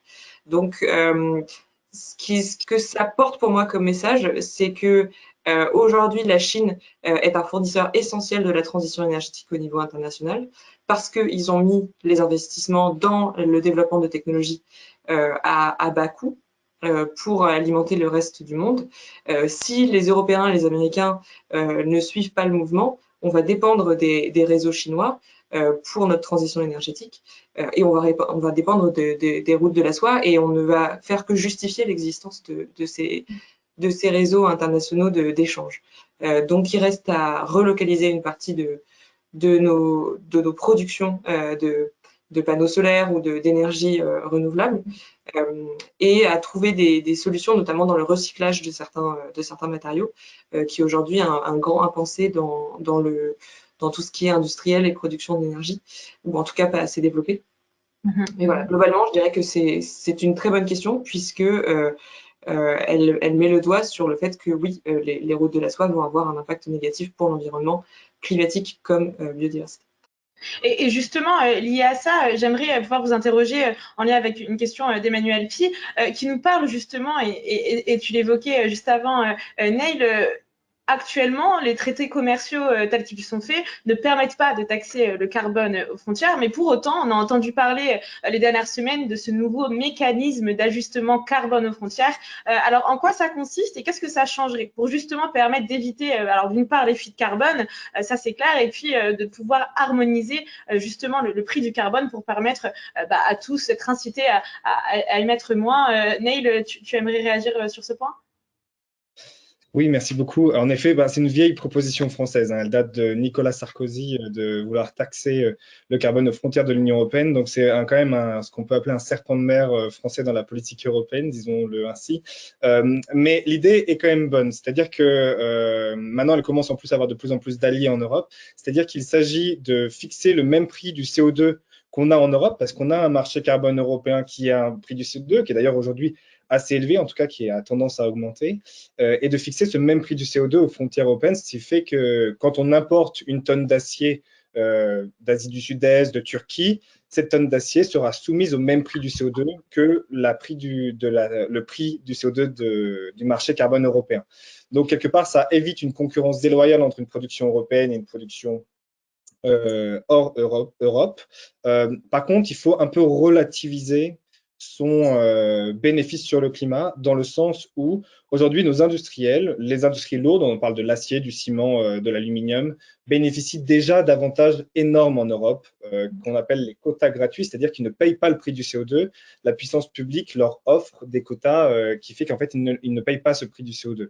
Et avoir une taxe carbone aux frontières en plus, ça serait finalement une double protection pour l'industrie européenne, alors même que cette industrie européenne, depuis 2012, n'a pas baissé ses émissions de gaz à effet de serre, ou en tout cas a très peu innové, a très peu investi dans l'efficacité énergétique ou dans les énergies renouvelables. Donc, quelque part, si on met une taxe carbone aux frontières, il va falloir aussi demander aux industriels européens de faire leur part de l'effort et de baisser leurs émissions de gaz à effet de serre, et donc potentiellement de leur retirer ce qu'on appelle ces quotas gratuits, c'est-à-dire qu'ils puissent réellement payer le prix du CO2 et qu'on puisse appliquer le principe pollueur-payeur à tout le monde, aux industries européennes, et aux industries hors de l'Union européenne également. Autrement, ça serait voilà, quelque part une double protection qui serait offerte aux industries en Europe, et pour le bénéfice pour le climat serait très, très limité. D'accord. Donc merci beaucoup. Donc on comprend, hein, il y a plusieurs endroits où on doit agir, et puis un de ces endroits, tu l'évoquais avant, Charlie, c'est la question de l'agriculture. Et on a une question justement à ce sujet que j'aimerais que tu puisses y répondre. Qu'en est-il de la question de la diminution de la consommation de viande? Est-ce qu'il y a un début de discussion au niveau européen là-dessus? Charlie, je te laisse répondre. Alors non. Enfin, d'après en tout cas mes connaissances, non. C'est-à-dire que déjà en France, on a vu à quel point c'était compliqué d'attaquer ces questions de consommation de viande lorsque le gouvernement a voulu mettre en place son expérimentation de un repas végétarien dans les cantines scolaires par semaine. Je pense que justement dans la Farm to Fork stratégie, qui est donc la stratégie de la fourche à la fourchette, qui fait partie du pacte vert qu'on évoquait tout à l'heure, il n'y a pas du tout de mention de ce qu'on fait de l'élevage en fait, finalement, qui est responsable pour de 70% des émissions de gaz à effet de serre du secteur agricole en Europe, ce qui est conséquent, et qui a aussi un impact très important sur la déforestation importée, puisqu'on nourrit nos bêtes de soja importées du Brésil, notamment, ou de maïs. Et donc, il y a toutes ces questions-là. Il y a aussi des questions de santé, il y a des questions de justice sociale, il y a des questions aussi d'impact sur l'usage des terres. Mais pour autant, la question de la viande, ou en tout cas la question du bétail, n'a pas du tout été posée au niveau européen.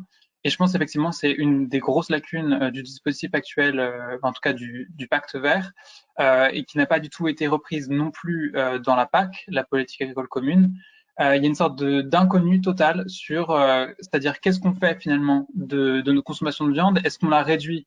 Et du coup, quel dispositif ça demande? Est-ce que c'est une décision à prendre au niveau européen? Et est-ce que, au contraire, on laisse plutôt ça aux États membres? Parce qu'effectivement, dans la politique agricole commune, il y a une grosse dimension de flexibilité accordée aux États membres qui pourrait donc se porter sur des dispositifs comme la réduction de la consommation de viande ou en tout cas des élevages qui seraient moins intensifs ou moins émetteurs de gaz à effet de serre. Mais cette question-là, non, n'a pas été posée au niveau européen. D'accord. Merci. Alors, on a une question qui est assez intéressante dans le cadre de ces entretiens européens d'Anguin et qui est liée à la question du Royaume-Uni qui s'est engagé lui aussi à atteindre la neutralité climatique à 2050 et qui a donné des objectifs à 2030 qualifiés par certains d'ambitieux. On nous demande, est-ce que au regard de la baisse de l'économie du Royaume-Uni, est-ce qu'ils vont être capables de réellement mettre en place ces objectifs et les traduire en action? Je vous laisse décider qui sait intervenir sur ce point. Julia, Neil, à vous. Je peux dire un premier mot, peut-être qu'après, je laisserai les autres compléter. Mais déjà, il faut noter quelque chose d'important, c'est que la sortie du Royaume-Uni dans l'Union européenne, et en effet, ils ont fixé un nouvel objectif 2030 qui pouvait paraître ambitieux. Si je me souviens bien, c'était 60% de baisse des émissions de gaz à effet de serre à l'horizon 2030. C'était un petit peu un pied de nez à l'Union européenne. En sortant, ils montraient un peu les muscles en disant, regardez, on est aussi champion du climat. En réalité, c'est globalement l'objectif qu'ils auraient dû faire au sein de l'Union européenne avec les moins 55 globaux européens. Ensuite, on répartit ces moins 55 entre États membres. Et en gros, le Royaume-Uni aurait dû faire à peu près cette fourchette-là. Donc, c'est ambitieux, bien évidemment, mais ça n'est pas non plus révolutionnaire en termes d'objectifs. Il y a quand même un point important de la part du Royaume-Uni, c'est qu'ils sont sortis du charbon. Enfin, ils sont en train de sortir du charbon, mais à une vitesse grand V. Ça a été vraiment vu comme un exemple à l'échelle globale de sortie du charbon, car ils ont fixé un prix du CO2 très élevé. Donc, la puissance publique a fixé un prix du CO2, ce qui a obligé un certain nombre de centrales à charbon de tout simplement fermer.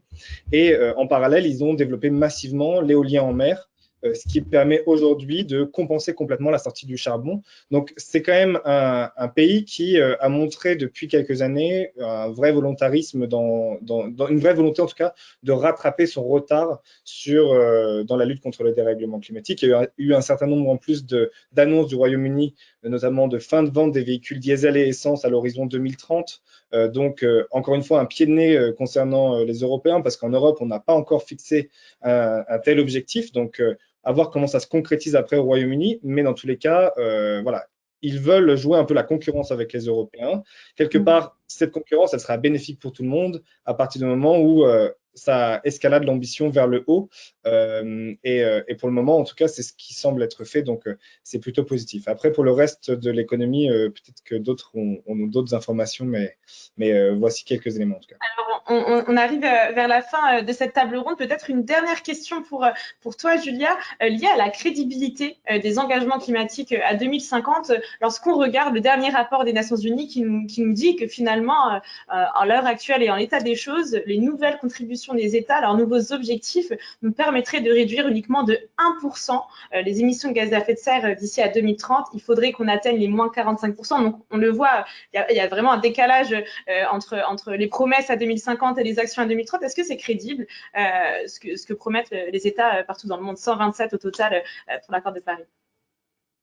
Ouais, c'est une question très dure pour conclure cette table ronde parce qu'aujourd'hui, non, c'est pas crédible de tenir ces engagements. Si on continue sur cette voie-là, clairement, c'est pas crédible. C'est exactement ce qu'on disait en fait au fil de nos discussions. Il faut agir dès maintenant. Ce qu'on peut simplement peut-être pour rebondir sur l'actualité française et puis ça nous permettra de clore la discussion sur quelque chose d'un petit peu politique, mais la loi climat qui va être discutée bientôt permettrait donc ça n'atteint même pas l'objectif français des moins 40% d'ici à 2030. qu'on s'était donné, en fait, ne permet pas d'atteindre ces objectifs. Une partie on va dire, des réticences liées au vote de cette loi tient à l'opinion publique et à ce que l'opinion publique peut comprendre des ambitions françaises. Et donc, c'est pour moi un facteur clé dans les prochaines années. Tout tient à l'expression de l'opinion publique, au vote, en fait, puisque en démocratie, c'est par le vote qu'on choisit ses représentants et que c'est ces représentants qui ensuite vont faire passer le message au niveau de l'Union européenne et au niveau ensuite de la gouvernance climatique. Et donc, ce que font les dirigeants actuels, ce manque peut-être d'ambition, c'est aussi lié au fait qu'ils savent que dans 10 ans, ils ne seront sans doute plus à la tête du pays et que si, on le disait tout à l'heure, si quelqu'un doit prendre les choses en main dans 10 ans, ce ne seront pas eux. Et donc, il y a vraiment pour moi un besoin de mobilisation de la société civile pour montrer qu'on demandera des comptes et que on va le faire par le vote, notamment, puisque c'est un moyen de peser sur les décisions aujourd'hui. Et c'est peut-être quelque chose qui manque. Donc, les votes des Français vont permettre d'arriver à atteindre cette crédibilité. C'est-à-dire qu'aujourd'hui, on n'est pas capable de dire que c'est crédible d'atteindre ces objectifs, mais si on vote pour que les gouvernements l'entendent, alors on va mettre en place des programmes qui nous permettront de dire que oui, c'est crédible d'atteindre ces objectifs. Bon, alors on va finir sur cette note d'espoir finalement d'arriver à ce que cette promesse se concrétise et devienne réalité. On arrive à la clôture de cette table ronde, donc on l'a compris, la COP26, ça va être un moment très important, un moment de rehaussement des ambitions des États et on attend l'Union européenne ce leadership climatique, ce leadership diplomatique dont elle a su faire preuve auparavant et dont on espère elle y arrivera pour cette COP26. Un grand merci à tous ces intervenants qui ont accepté d'être avec nous aujourd'hui. Un grand merci également aux participants pour toutes vos questions. Et je laisse maintenant ma place, bien sûr, à Pascal Boniface, directeur de l'IRIS, qui va clôturer la 13e édition des entretiens européens d'Anguin. Merci beaucoup. Merci. Merci à tous. Merci Sophia pour cette table ronde qui a été magnifiquement orchestrée et magistralement organisée. On a eu trois débats extrêmement intéressants aujourd'hui, à la fois sur les 3 sujets majeurs qui se posent à l'Europe. Le premier, bien sûr, c'est les relations avec le géant chinois qui, comme l'a rappelé Sylvie Berman au cours de cette table ronde, deviendra la première puissance économique, du moins mondiale, la première puissance économique mondiale au cours de la décennie. La seconde, sur les relations avec les États-Unis, avec une présidence Biden pour les 4 prochaines années, mais des incertitudes sur la suite. Et puis, le climat, avec bien sûr l'objectif de la COP à venir, mais plus largement sur le long terme, comme vous l'avez remarqué et souligné au cours de cette table ronde. L'un des problèmes majeurs, c'est que ceux qui sont en place disent qu'ils n'auront peut-être pas à payer la note de leur action, puisqu'ils ne seront plus, comme Julia vient de le rappeler, au pouvoir lorsque les choses pourront éventuellement se dégrader. En tous les cas, donc, c'était cette expérience d'entretien européen d'Anguin virtuel. On espère bien sûr que dès l'an prochain, on pourra les faire en réel, mais aussi conserver cette partie virtuelle. Je crois que les 3 tables rondes ont été à la fois vives, animées et des débats contradictoires, mais avec des points de vue diversifiés, mais en tous les cas avec cette volonté commune d'avancer ensemble dans la réflexion. Et moi, ce qui m'a frappé au cours de ces 3 tables rondes, c'est avec la diversité des participants, leur diversité de points de vue, on n'est pas dans l'affrontement, on n'est pas contre, on est avec, et même si on ne pense pas la même chose, on essaie de réfléchir au point de vue de l'autre pour essayer de dégager une solution commune. Et je pense que ce modèle un peu aussi, enfin cette façon de faire, d'essayer de réfléchir ensemble pour avancer, pour progresser dans la compréhension des événements, dans la pédagogie des événements, c'est bien ça la marque de fabrique de l'IRIS, et donc que l'on poursuit. Merci donc à tous ceux qui ont suivi cela. Pour les adhérents, les 3 tables rondes seront mises en ligne dès lundi prochain, un peu plus tard pour le bénéfice de tous. Merci aux intervenants, merci à Daniel Desesquel pour avoir animé la première table ronde. Je ne vais pas me remercier moi-même pour la seconde, et merci à Sophia Cabège pour la 3e table ronde.